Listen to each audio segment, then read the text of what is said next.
Hi, everyone. So, this happened, and I want to talk about it. Joseph Jorgenson. Have you guys seen the picture of this douchebag? Oh my goodness. I don't know if the police did this to him or if this happened to him in jail, but if you look at this mugshot, this boy has been torn up. But it seems like he's been torn up because of what he did. I don't know. Let's go in and look at a news update on this. We're learning new details about the two missing mothers found dead inside storage units. There's no sign that they knew each other, but they share a tragic connection. Police say Fanta Zayavong and Manny Stern both had violent relationships with the same man. And as our Alan Henry reports, they both shared similar struggles. Okay. First of all, the one thing that I noticed about this that really stuck out to me was these women are beautiful. Look at them. They're beautiful.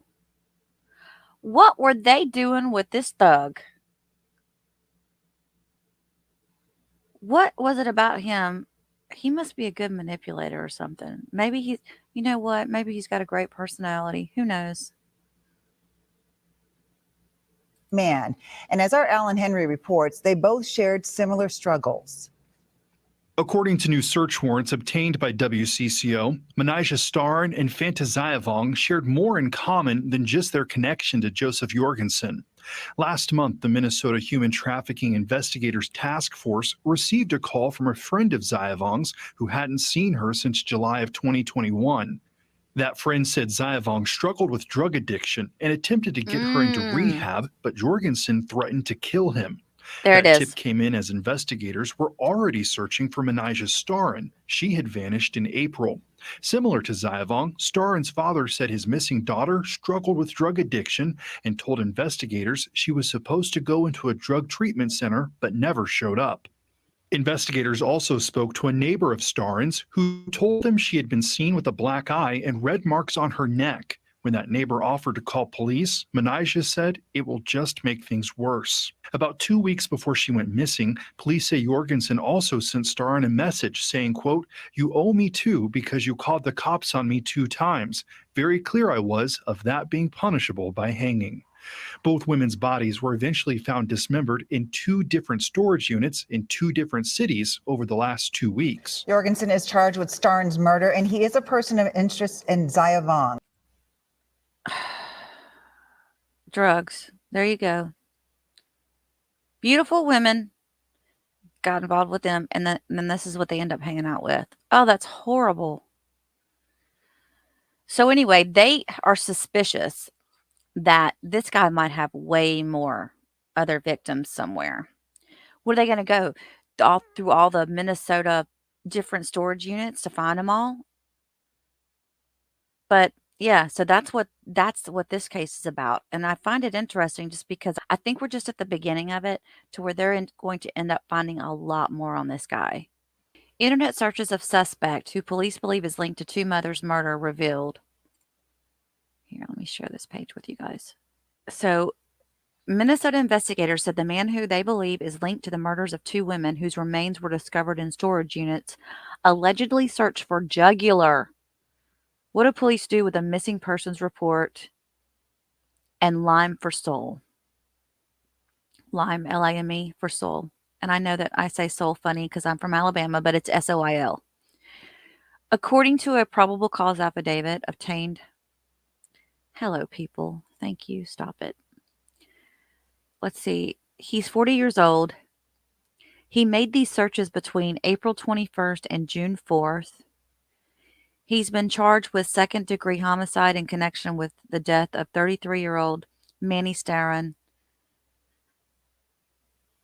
Her remains were found in one storage unit in Woodbury on the 28th of June.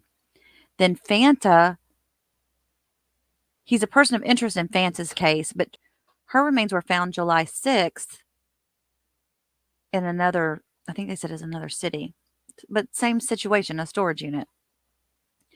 The police began investigating the disappearance of Stern. I apologize if I'm mispronouncing that. On May 1st, after family members reported her missing, the father of one of her children reported that he had last heard from her on April 21st and had grown concerned about her when she didn't check in on her child.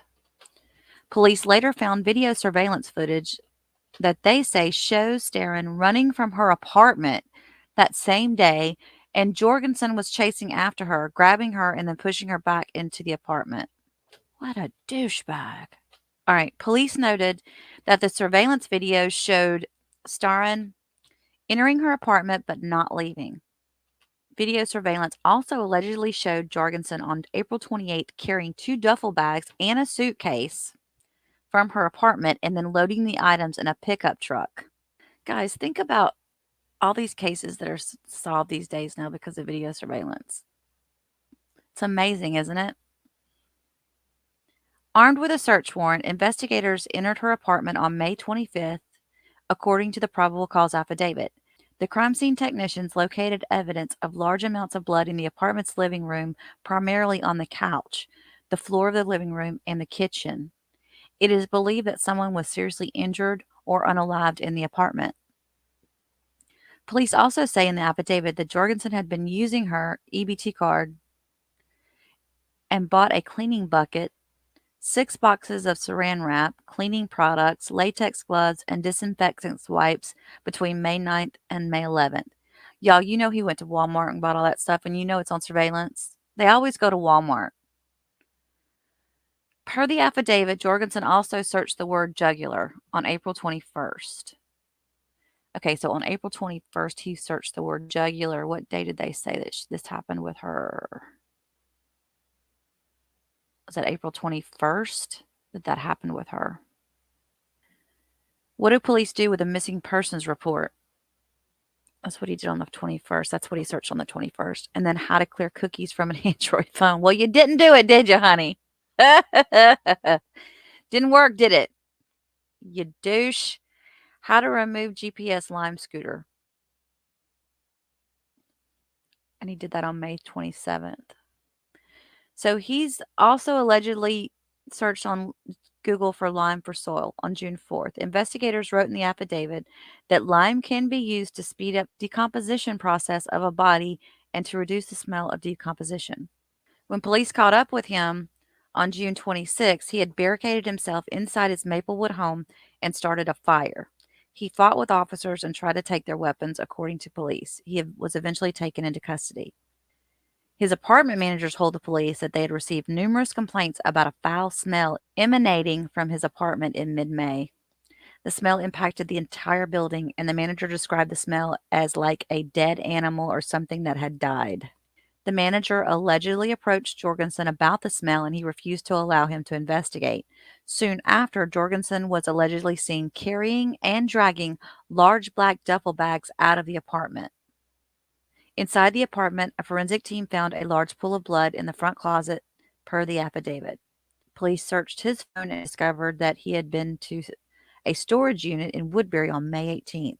So they found that via his phone GPS, I guess, or phone pinging. Based on that information, police entered the unit and, according to the affidavit, found the dismembered remains of Starren wrapped in saran wrap and stuffed inside 2 coolers and a blue duffel bag. There was a green tote on top of the cooler containing cleaning supplies consistent with those earlier purchased by Jorgenson. Police believe Jorgenson dismembered Starren at her apartment and then carried out her remains in the duffel bags. Police said that while investigating her disappearance, a connection between Jorgenson and another missing woman, Fanta, came to light. Police said investigators with the Missing Persons Unit were notified by the Minnesota Bureau of Criminal Apprehension Human Trafficking about a tip from a concerned caller about Fanta. The caller alleged that Fanta was in an abusive relationship with Jorgenson and were concerned because they had lost contact with her. Fanta had been missing since July of 2021. Police said an investigation into Fanta's disappearance led them to a storage unit in Coon Rapids, where they found her remains on July 6th. Her death has been ruled a homicide. Police are trying to determine if Jorgenson is linked to other deaths. He has yet to enter a plea in the Starren case, and the next court appearance is scheduled for August 21st. Y'all want to be on that? Y'all want me to follow this? I kind of want to follow it. Yeah, I want to follow it. I'm going to mark that down on my calendar. So, okay, just to get this is Fanta, the dark hair, and the blonde is Manny. I'm just going to call her Manny because I don't think I'm saying her last name right. So, I'm trying to say, was that obviously that was his apartment. Was she living with him at the time? Seems like he's luring these women in with drugs and then beating the hell out of them. What a piece of crap this man is. I feel like something more is going to come out of this. And he knew he was done because he tried to start that fire. So our hearts go out to these victims and their families. They're both beautiful women. See what happens when you get involved with drugs, you guys? Look at these beautiful women. Gorgeous. I don't understand why someone would feel the need to get involved with drugs. Yet everything going for them. Because drugs lead to access to people like this piece of crap. Anyway, I want to stay on top of this case because I would really like to follow this to see what happens. And maybe when it goes to trial, we could follow the trial. So this is another one that I'm interested in. I'm throwing all these cases out there to you guys, and it's up to y'all to say yes, yes, yes, no, no, no, I'm not interested, whatever. I think you guys are. But I think by me just touching on some what's going on out there and doing small bits and pieces rather than trying to do this elaborate clipping and everything, I'm going to be able to get you guys more content quicker. So if you like this, let me know. And don't forget to hit that like button and that subscribe button so that you can stay informed the next time I pull up another case or I put an update to an existing case we've already been discussing. You guys have a blessed week, and I will talk to you very soon.